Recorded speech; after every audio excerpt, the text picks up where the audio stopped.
বাস্তব কথা, পৃথিবীতে বড় ওষুধ হলো হাসি, আর বড় সম্পদ হলো বুদ্ধি। শক্তিশালী হাতিয়ার হলো ধৈর্য, এবং উত্তম সুরক্ষা হলো বিশ্বাস। জীবনের বাস্তব কিছু কথা। বিপদে টাকা চেয়েছেন কারোর কাছে, সাথে সাথে ব্যবস্থা করে দিয়েছে, তার মানে এই নয় সে আপনার জন্য টাকা নিয়ে বসেছিল। লোকাল বাসে আপনার ভাড়াটা পরিচিত কেউ দিয়ে দিয়েছে, মানে এই নয় তার মানিব্যাগে ভর্তি টাকা আছে। কেউ আপনার খাবারের বিল আগে দিয়ে দিয়েছে, তার মানে এই নয় যে তার কাছে টাকার পাহাড় আছে। তার টাকার পাহাড় নেই, কিন্তু পাহাড়ের চেয়েও উঁচু একটা মন আছে। ভালো থাকুক ভালো মনের মানুষগুলো। আসসালামু আলাইকুম প্রিয় ভিউয়ার্স, ওয়েলকাম জানাচ্ছি নতুন আরও একটা ভিডিওতে। তো হঠাৎ করেই সন্ধ্যাবেলা বাসায় মেহমান এসেছে, তার জন্যই আমরা এখানে আয়োজনটা দুই জা মিলে শুরু করে দিলাম।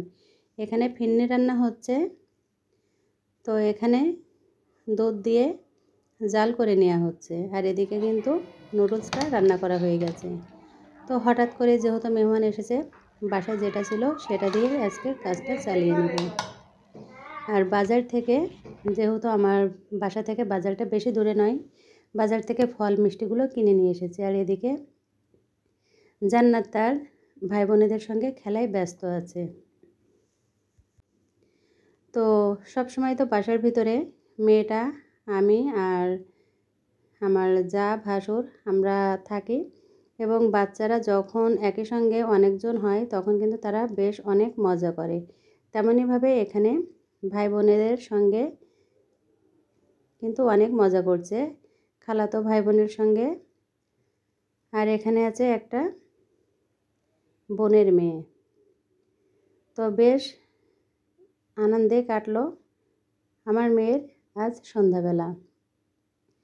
তো প্রিয় ভিউয়ার্স, যারা এখনও পর্যন্ত আমার এই ছোট্ট চ্যানেলটা সাবস্ক্রাইব করেননি, অনুরোধ করছি চ্যানেলটা সাবস্ক্রাইব করে পাশে থাকা ছোট্ট বেল আইকনটি বাজিয়ে দিবেন। তাহলে আমি যখনই কোনো নতুন ভিডিও আপলোড করব, সবার আগে আপনাদের নোটিফিকেশনগুলো পেয়ে যাবেন। দেখতে থাকুন আজকের ভিডিওটা, সঙ্গেই থাকবেন সবাই।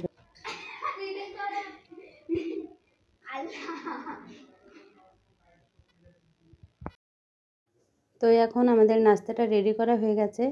তো এখন আমরা সবাই মিলে এক জায়গায় বসে নাস্তাটা করে নিব।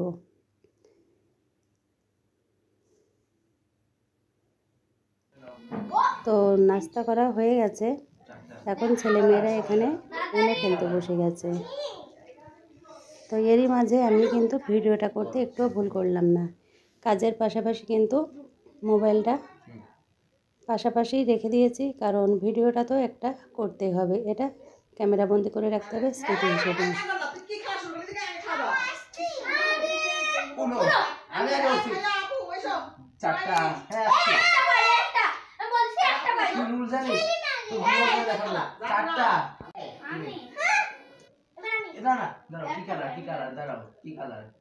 এমন কালার বলো যেটা সারার কাছে নাই।